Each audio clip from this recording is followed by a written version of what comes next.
he told the House Intelligence Committee he was aware of intelligence showing contact between Russian officials and U.S. persons involved in the Trump campaign.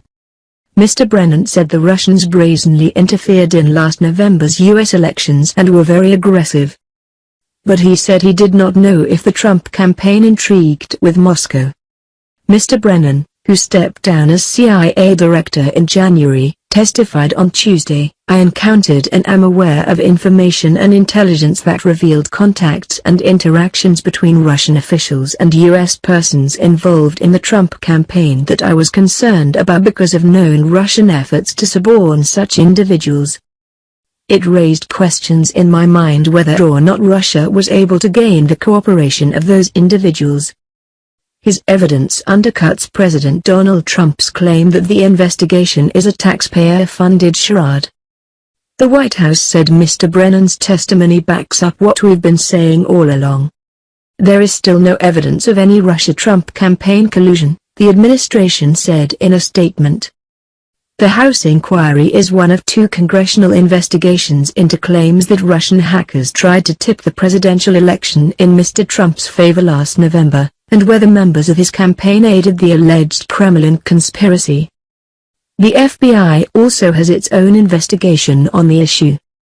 Mr. Brennan added that he left office with many unanswered questions about Russia's influence over the election, but that the FBI's probe was certainly well-founded and needed to look into these issues.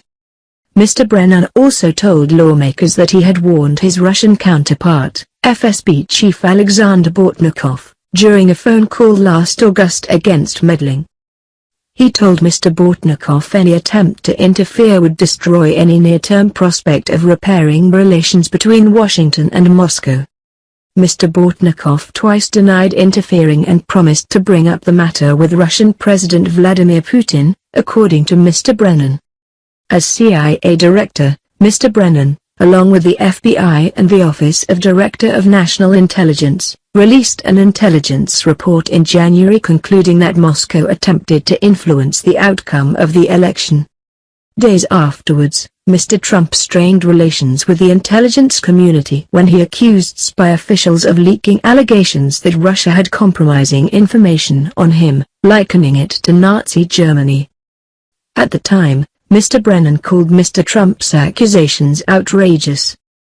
In a separate congressional hearing on Tuesday, Director of National Intelligence Dan Coats declined to comment on a report that Mr. Trump asked him to publicly deny there was any evidence of collusion between his campaign and Moscow.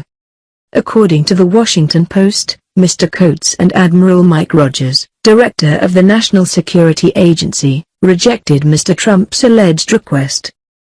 Meanwhile, the Senate Intelligence Committee announced plans to issue 2 new subpoenas, legal summons, to businesses owned by Michael Flynn, Mr. Trump's fired national security advisor, who left after misleading the White House about his Russian contacts.